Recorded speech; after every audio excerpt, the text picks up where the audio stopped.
she said, we're not a problem to solve. We're a different generation and that can work in your favour. You're not going to change it. How can you work with it? Welcome to the O for Food's Sake podcast, where we unwrap the joys and struggles of working in the food industry so you can thrive in what you do best while sustaining a rewarding and fulfilling career or business. We are your hosts, Lucy Wager, food industry consultant, and Amy Wilkinson, food industry coach. We've worked in the food industry for the last 20 years and we're here to share with you the benefit of our hindsight. Our podcast is for you to find new ways to cope with the daily struggles, but mostly to inspire you to work on what's not working to ultimately improve your career or business long term.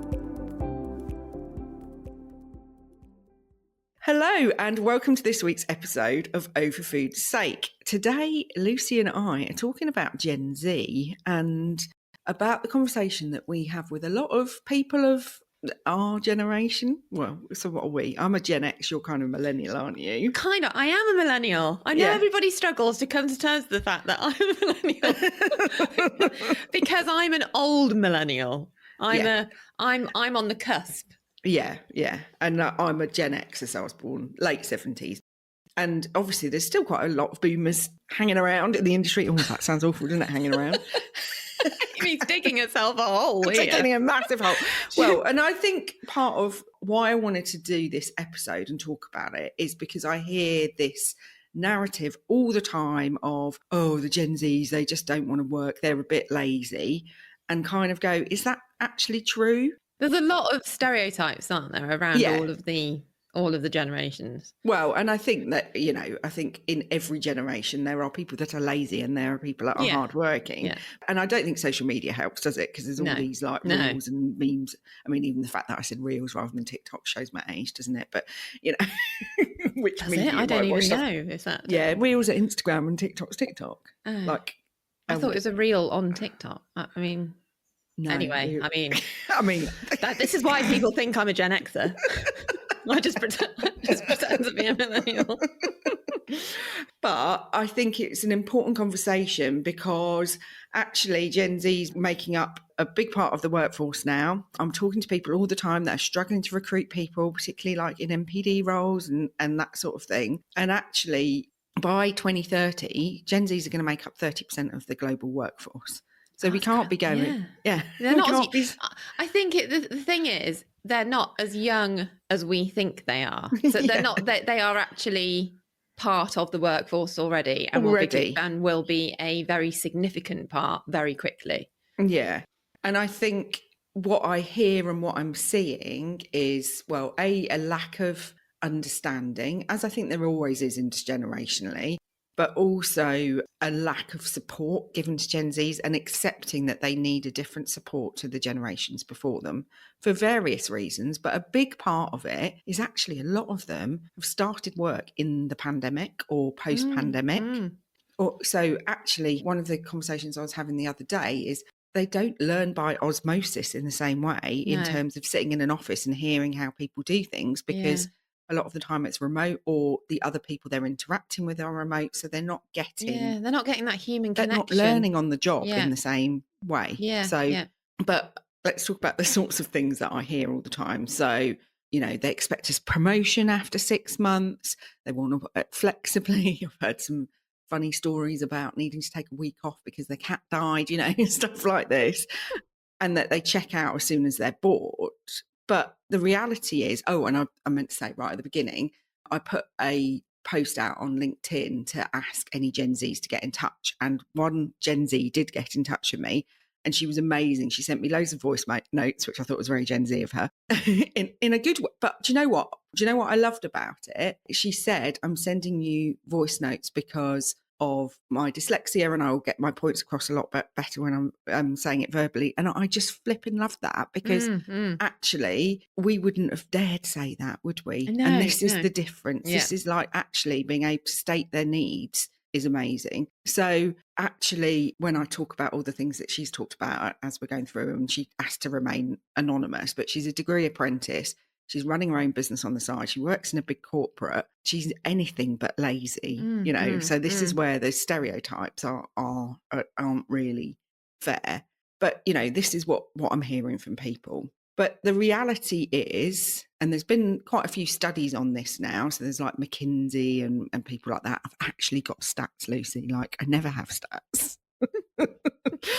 But one of the really interesting facts I found was that they want purpose. They want meaningful work, not just to be given a list of tasks. So 94% of Gen Z want work that is aligned with their values. I mean, I didn't even know what values meant. No. When I was in my 20s. I think that's one of the biggest shifts. Yeah. From our generation to Gen Z's generation. The purpose. Yeah. And actually feeling like they want to work in a business that has purpose, that's aligned with their values. And are not willing to sacrifice. Yeah. And I think, we probably see things as I don't know, what do you think? Like, we were just grateful to have a job. And yeah. Like, you would just toe the line, wouldn't you? Well, what you would do is you would feel like your opinions didn't matter as much as everybody else's opinion. Yeah. So therefore, even if you knew your values, you would shy away from them and think, oh, they must know better because they've been around longer. Yeah. And I think that's a difference. I think this generation are more empowered. Yes, to speak their minds, up. Which is where you get I need a week off because my cat's died. That's the downside. The upside is this like commitment to changing the world. Yeah. And I think we would have been scared to speak up, and it was much more hierarchical, wasn't it? Yeah. Whereas now, actually, and I think that's for anyone listening and thinking, well, how do I work with a Gen Z a lot better?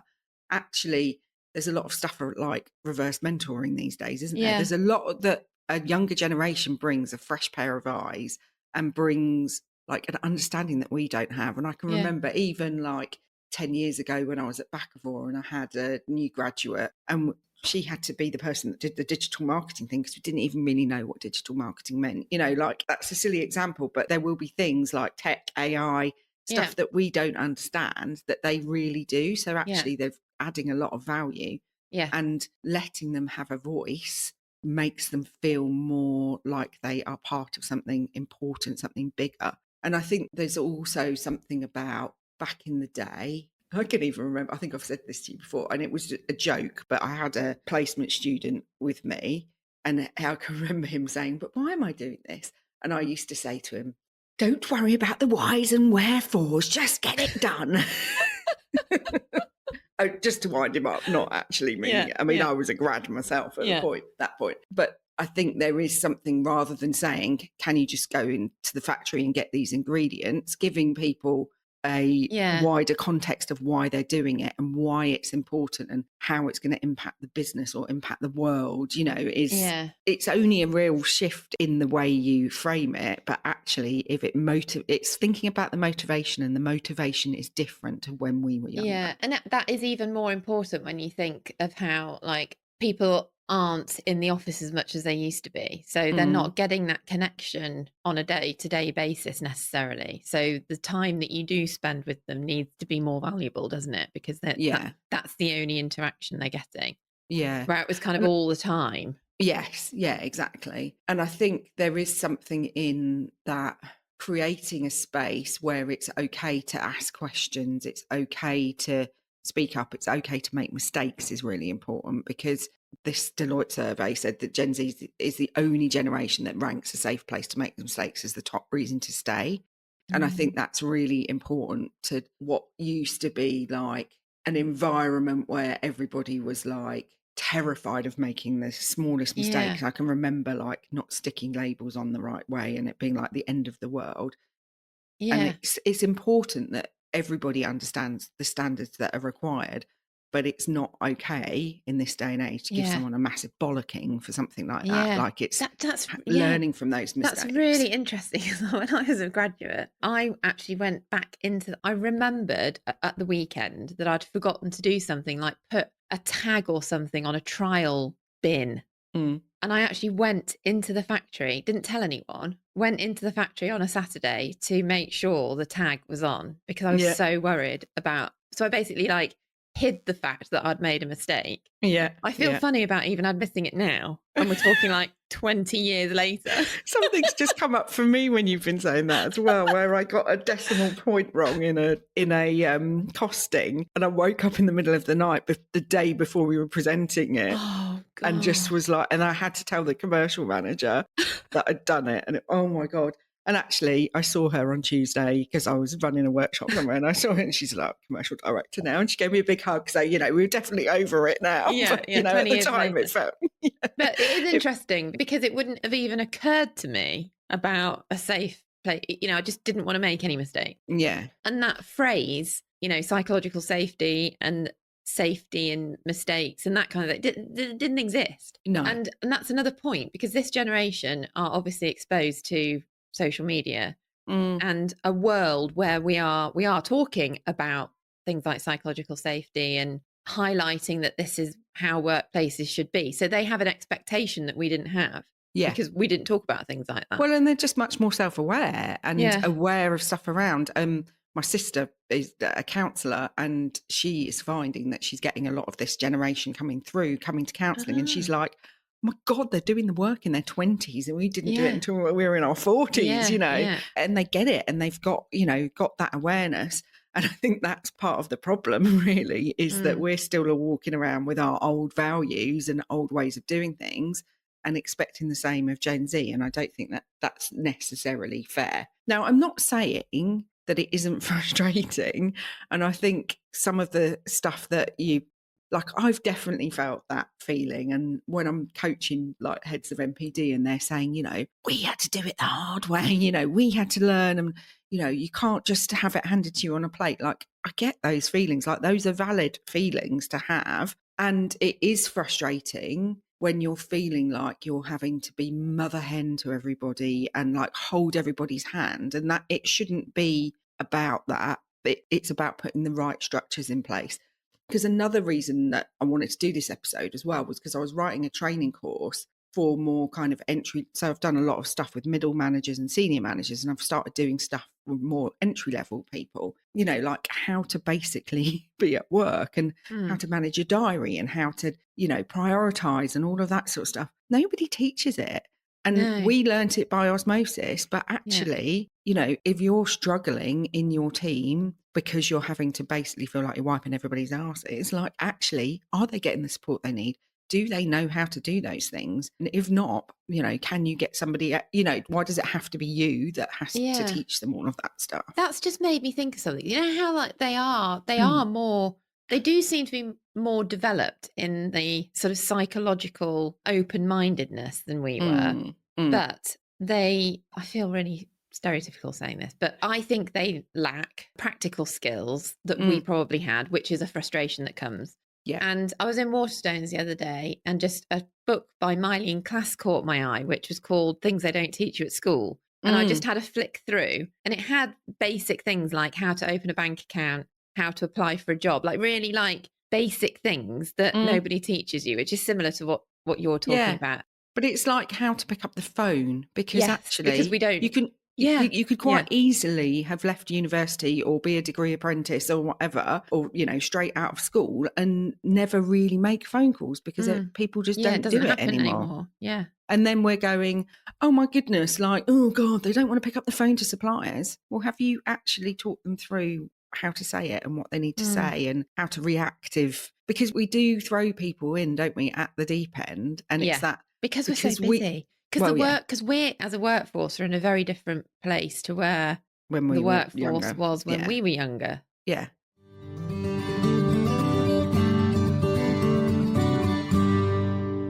All right, folks, we're going to take a quick breather here to hear from our fantastic sponsors. They help keep the podcast going, so don't go anywhere. We'll be right back. As we all know, the food industry never stands still, and it's not getting any easier. More pressure, tighter deadlines, and endless spreadsheets. Sound familiar? Point 74 is the perfect solution for cutting through today's product development challenges, enabling teams to create, cost, comply, and collaborate with ease. Used by 1 in 5 of the UK's top food manufacturers and 2 of the top 5 retailers, It's the software behind the label of your favourite food products, delivering improved quality, margins and processes, all in one seamless system.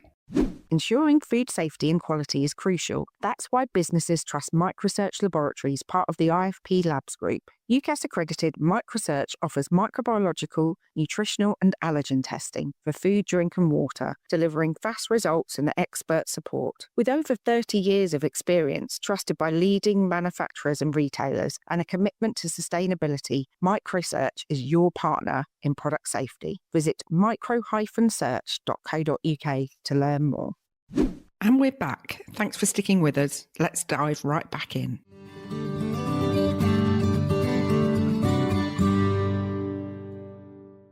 And that's where the disconnect is. We're all so busy, heads down, like working at such a speed that we are, and we've brought up a generation that need a bit more support and, help around certain things because of that. And now we're not giving it to them. But it's really hard. I'm not saying it's not hard. And I think it's important. I don't want to alienate everybody else thinking that we're going. But I do also think this isn't a new thing. I think this happens with every kind of new generation that comes through. And I saw a really interesting slideshow thing on Instagram or one of the social media platforms. And it was actually about the adolescence program on Netflix. Have you seen that? Yeah. And it was a psychologist who kind of flipped it on its head and was saying, actually, social media, it's part of the problem, but it's not the only problem. Yeah. I think that a 13-year-old would be classified as Gen Alpha, I think, anyway. Yeah. But it's just this difference in generations. Yeah. And this psychologist was basically saying there's the real problem is the lack of understanding that the parents had of that child. And yes, social media played a part in it, but if the parents had had a greater understanding of what was going on, then that would have solved the problem. Yeah. And it was really, really well done, and it gave some stereotype. So like in the 1950s, everybody thought Elvis and rock and roll was going to be like the death of that generation. Yeah. Then it was like in the 70s, television was going to rot their brain. In the 80s, video games was going to be the, cataclysmic downfall of that. But, and so every generation, there's something that's going to be awful. And this generation, it's social media. And I just thought it was a really interesting comparison with this, because it's that there's just these small, misunderstandings and differences between the generations that we see as this, big catastrophe. Yeah. And actually, some understanding and recognition and small tweaks and changes and acceptance can make such a big difference. Yeah. And not always thinking that because you are of the more senior generation that you have got it right. Because it's almost like the rule book's changed, hasn't it? Yeah. But actually it's within our gift to be part of that. It is. And I think it can be quite confronting when you suddenly realise that you're the older generation.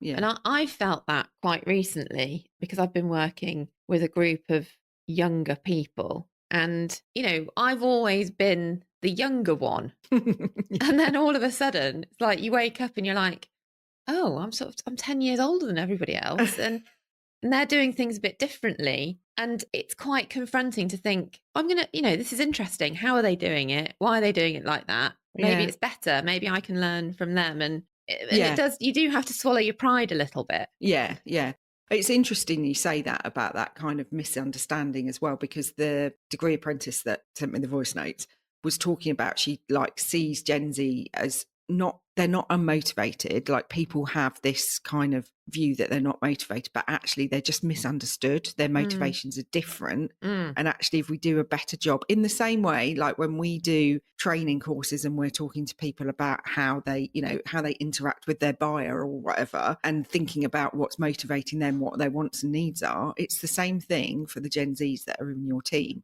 What is motivating? What do they want? And one of the things that she said as well, in terms of this, because I'm really conscious of, I'm saying, we need to give them lots of support, but they don't necessarily want micromanaging, although a little bit of it is good when you're talking about a degree apprentice that's 18. They do need that little, so it's actually asking, what support do you need? But doing it in, obviously I'm going to say doing it in a more coaching way, but I actually think a coaching approach of helping people to come to their own conclusions of what they need to do, it works really well with this generation. So not just saying, we need to do X, what approach would you take to this? And sort of helping them work through it with them together, because that empowers them, makes them feel like they're not just being told what to do kind of thing.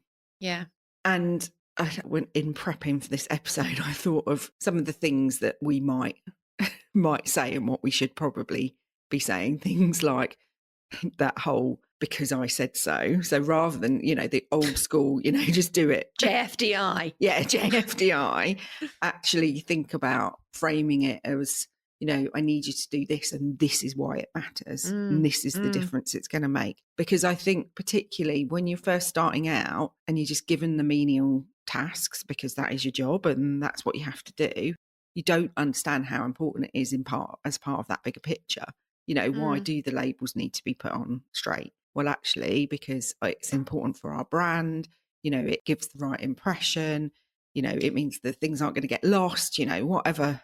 And actually, that is the right thing to do, isn't it? Because actually, how are they going to learn? Because I was just thinking about, the label needs to go on so the customer in the right way, so it sits on shelf in the right way, so the consumer can see what they're buying, and they're actually learning then. Why? Yeah. I mean, I just meant labels for this is sample A, sample B, but even so, there's always a reason. It's all the same principle, isn't it? It's actually because it's important to get things right. Yeah. But the other thing is, this is a perception that they're quite needy. I don't know if they are or whether they're not, but I do think rather than just one annual review a year, you need to be thinking about giving regular feedback. Because I think at that age, you do need it. You do need it more regularly. But also, rather than just being kind of, this is what we're doing, this is why we're doing it, and all of that, actually asking for ideas and asking people, for their contribution, and actually giving people opportunities to maybe lead a meeting or something like that. Like, what is the worst thing that's going to happen? Because what you've got to remember is what we're trying to do is retain and nurture these people. And we can't do that by just kind of going the old ways of just get on with it. They're going to go, because I think the difference is now to 20 years ago or 25 years ago when I started out is they have got alternatives. There are more attractive jobs out there. And it's We're normal. not the sexiest job in the world. And it's normal to move now. Whereas before there was this reticence, oh no, I need to stay. I need to stay to show that I've got commitment, and it's more normal now to move around. So So I thought it was also, we will have Gen Zers listening. I hope we haven't offended you too much. I actually think I've offended the older generations more than I have Gen Z. Okay. Well, and I don't want to do that. No, I'm only joking. But I'm just thinking it's important to, I think we can be those dinosaurs. We are turning into those dinosaurs. Everybody can be. And newsflash, Gen Zs will be dinosaurs before we know it. So, the whole point is that every generation is exposed to different things while they're at school and while they're going through their formative years, which creates the stereotype that then puts them into the workforce. And I think Gen Zs have got it bad or got it good in the fact that they went through the pandemic. Yeah, I think that's bad. I don't think there's... I think good has come out of the pandemic, but I think that if you think about those most formative years, if you were stuck inside your house and you didn't have the interaction with your peers and all of that sort of stuff, it's really hard. Really hard. Yeah. But I mean good in the sense that we appreciate that. So as the older generation, we go, Christ, look what they went through. And that's why we're doing this episode, because we're recognizing actually they are very different. But the reason they're different is because they went through the pandemic, as we all did, but they were in their formative years. Yeah. But all of that said, if you're a Gen Zer listening, it's still within your gift, right? To adapt and grow. So keep asking for feedback, and remember that if you're getting feedback that's less than 100%, that isn't failure. That's part of growing and learning. So don't take it to heart. Actually see it as an investment in your future and understanding where what you need to do to, if you're willing to take feedback and act on it, you are going to progress much more in your career. But progression is also, because I think this is one of the frustrations that I see from the other side, is wanting it all now. And you can't just expect to get progression just because you're passionate about something or because you care about it or whatever. You have to be consistent. You have to consistently show up. You have to, be doing part of the next level of job before you get the job. That is just the reality of life. And I don't think that's going to change. But I think also that from a Gen Z's point of view, realizing the pressure that middle managers and senior managers are under means that you might feel like you're sometimes getting dismissed and stuff, but it doesn't necessarily mean that they don't care. It doesn't mean that they don't think you're good at what they're doing. It's just that they're frazzled and they've got so much going on that they might not get the tone right in what they're saying. So it is about a mutual understanding. It's not just about older generations understanding Gen Z, understanding the other way round. Because really, a culture of a business, because people always talk about culture and stuff like that and the values and everything in a business, that is formed by the people. It is not formed by sit in a room and come up with a load of values and the culture for the business. It's a shared responsibility of everybody in the team. And it's not just about managers and senior managers demonstrating that. You've got to demonstrate it as the contributor as well. And one of the things the degree apprentice said to me was she's really hyper aware that she sees amongst her peers, because she actually said that she didn't feel like she got a lot of pushback from Gen Xers and millennials and boomers and all of that. It was actually disparity within her peers, that some of them did just feel like they should just have the respect that they've, they're new and whatever. But she was saying, actually it's not automatic. She does understand that you've got to prove yourself and accept that her managers are learning how to lead her as well as her learning how to be in the workplace. So, just having that empathy and understanding for the people around you. So, yeah. And I think ultimately, none of this is about changing who we are, because we can't really. We can change our behaviours, we can do the work on it, but it's actually thinking about how you adapt. So how you adapt to lead the people that are around you. Oh, and I'll just give you one last thing that she said. She said, we're not a problem to solve. We're a different generation, and that's, that could work in your favour. So just think about that. It isn't a problem to solve. You're not going to change it. How can you work with it? Yeah, you've got to collaborate and work together. Stop blaming each other and start listening, and we'll be able to build stronger teams. And it's avoiding the frustration, isn't it, that can come and thinking like what we've been talking about, the why, right? Why did we think they behave like this, and what can we do together to move forward? Yeah. So I hope you found that useful. If you're listening and you manage Gen Zers, I think go away and think about how you could be engaging differently. I think if you are a Gen Zer listening, think about how you can empathise more with your managers, but also don't be afraid to speak up. Don't just think that because you are younger, like we were saying, that you don't have value to add. You absolutely do. And come and talk to us. Inbox us on LinkedIn with your stories and I wonder if this is going to be a controversial one or not, but we'll see. Thanks, Amy. That was really good. We will see everybody next time. See you next time.